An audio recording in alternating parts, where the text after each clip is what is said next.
Goeienaand. Ek hoop het gaan goed met elkeen wat inluister vanaand. Dit is my groot voorreg om weer met u te gesels en vanaand gesels ons oor die 8ste saligspreking van ons Here Jesus Christus, of die 8ste seënuitspraak waar Jesus sê in Matteus 5 vers 10. Hy sê, geseënd is die wat vervolg word omdat hulle doen wat reg is, want aan hulle behoort die koninkryk van die hemel. Nou, kom ek sê net, hierdie seënuitsprake van Jesus het ten doel om mense se karakter te vorm. Jesus is besig om vir ons 'n beskrywing te gee van hoe lyk 'n tipiese burger van die koninkryk van God.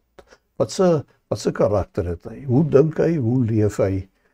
En hoe lyk sy impak in hierdie wêreld? Nou, as ons kom by hierdie 8ste seënuitspraak, dan het ons te doen met een van die moeiliker seënuitsprake. As Jesus sê, geseënd is julle wanneer julle vervolg word omdat julle doen wat reg is. Nou, hier word iets veronderstel. Voordat Jesus sê, geseënd is jy omdat jy, of wanneer jy vervolg word, voordat Jesus dit sê, is daar 'n veronderstelling.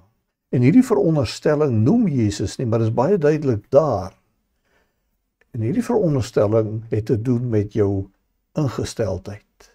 Met die vraag, waarom doen jy dit wat jy doen?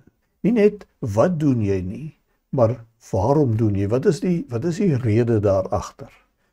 En hierdie veronderstelling van Jesus beheers eintlik mense hele verstaan van hierdie 8ste seënuitspraak. En dit wat veronderstel word, is dat die mens van wie hier gepraat word, bereid moet wees om vervolging te verduur, wanneer hy doen wat reg is. Dit gaan oor 'n bereidheid om vervolging te verduur. Ek weet baie van ons leef eintlik met 'n ander ingesteldheid. Mense is so maklik geneig om te sê, en ek dink nou maar aan myself, so maklik geneig om te sê, ek sal graag vir die Here wil leef, ek wil 'n lewe van geregtigheid leef, wil doen wat reg is, maar ek hoop net nie, daar kom vervolging nie, ek hoop net nie, ek word as gevolg daarvan nou gekritiseer of aangeval of benadeel op een of ander manier nie. Met ander woorde, ek is bereid om te doen wat reg is, solank dit nou nie vir my skade gaan beteken nie. Ek weet nie of jy ook so voel nie, maar ek dink daar's baie mense wat so voel. Dit, terwyl Jesus hier veronderstel, dat as jy 'n lewe van geregtigheid leef, dan doen jy dit met die bereidheid om selfs vervolg te word, as dit moet gebeur. En dit bepaal 'n mens se basiese ingesteldheid. Ek het net nou die vraag gevra, hoekom doen jy wat jy doen? Kyk, as ek my Christendom beoefen, dan kan ek dit doen met 'n verkeerde motief. Ek kan baie godsdienstig wees, en ek kan dit doen met die motief van 'n tipe vraag wat ek vra, en die vraag is, wat kry ek daaruit? Ek is deel van God se koninkryk, omdat dit vir my bepaalde voordele inhou. Ek is deel van 'n kerk, omdat dit vir my baie beteken.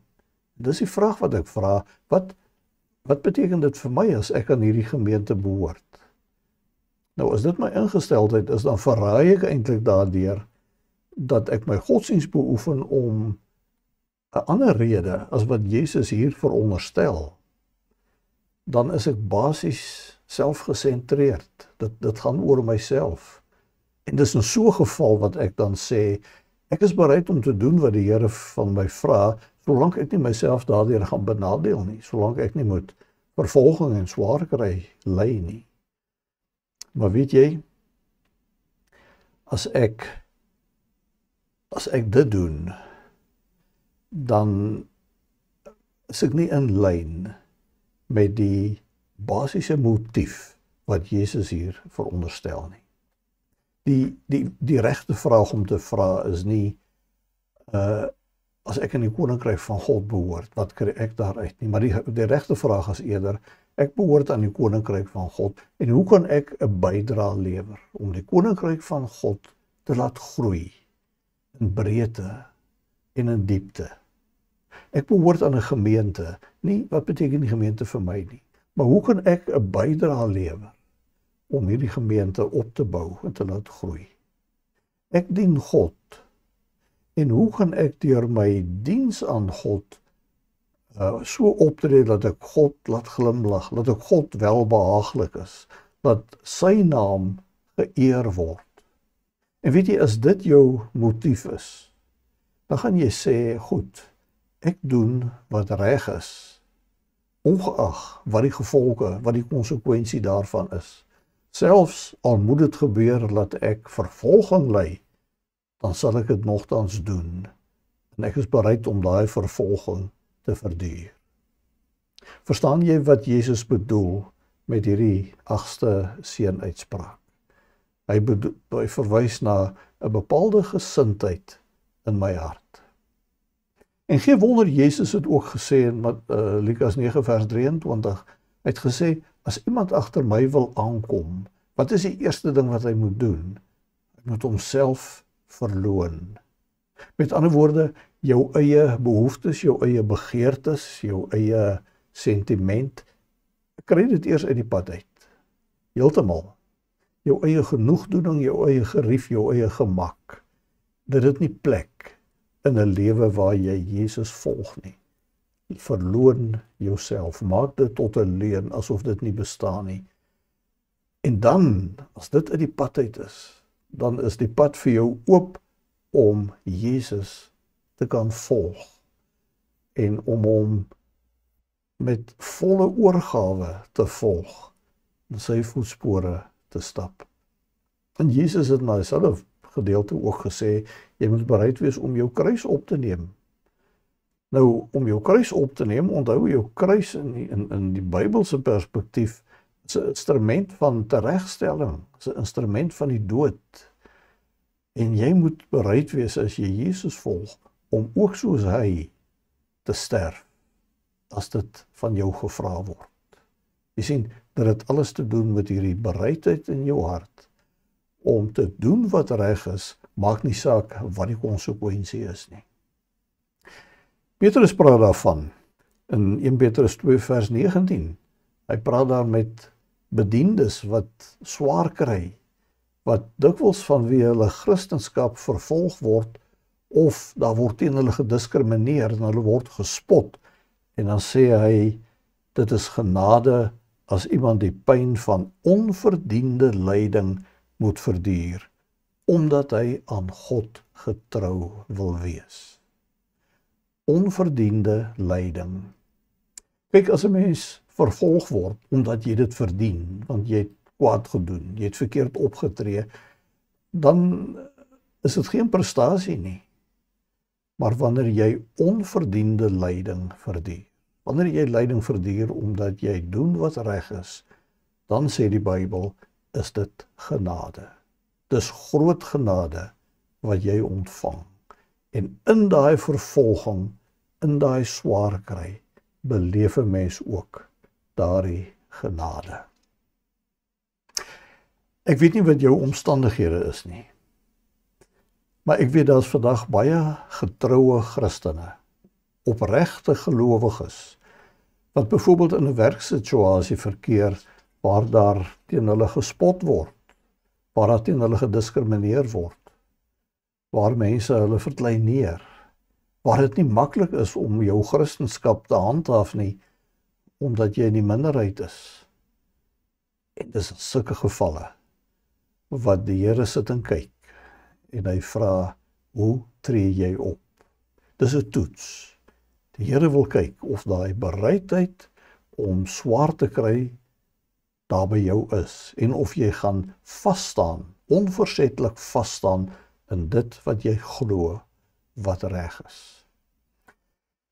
Jy weet, die duiwel hou nie van 'n lewe van geregtigheid nie. En hy wil dit in alle koste uitvee. Hy wil dit neutraliseer op watter manier ook al.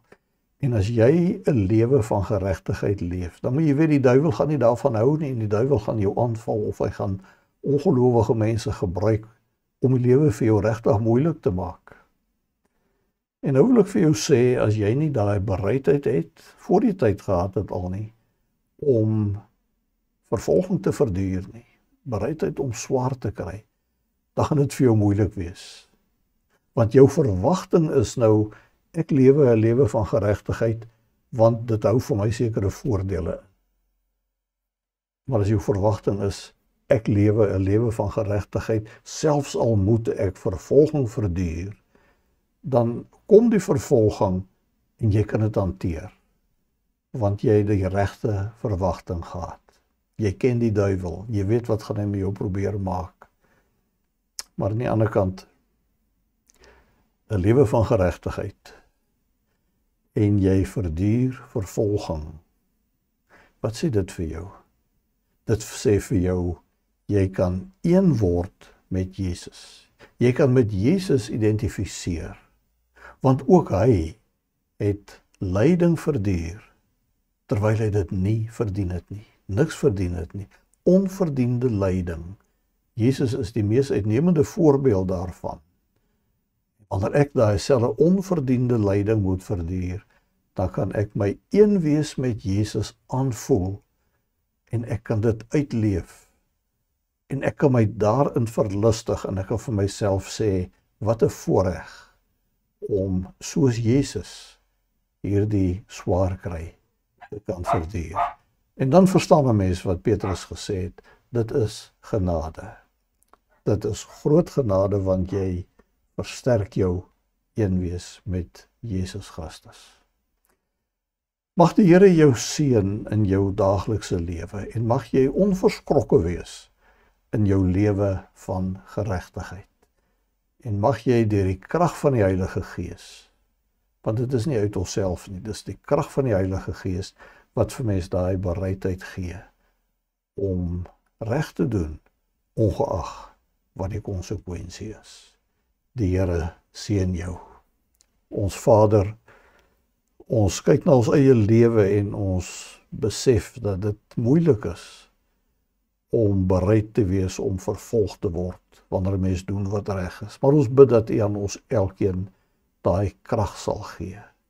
Net daai volle oorgawe aan U, daai selfverloning, daai bereidheid om jou kruis op te neem. Seën elkeen, Here, wat vanaand ingeluister het.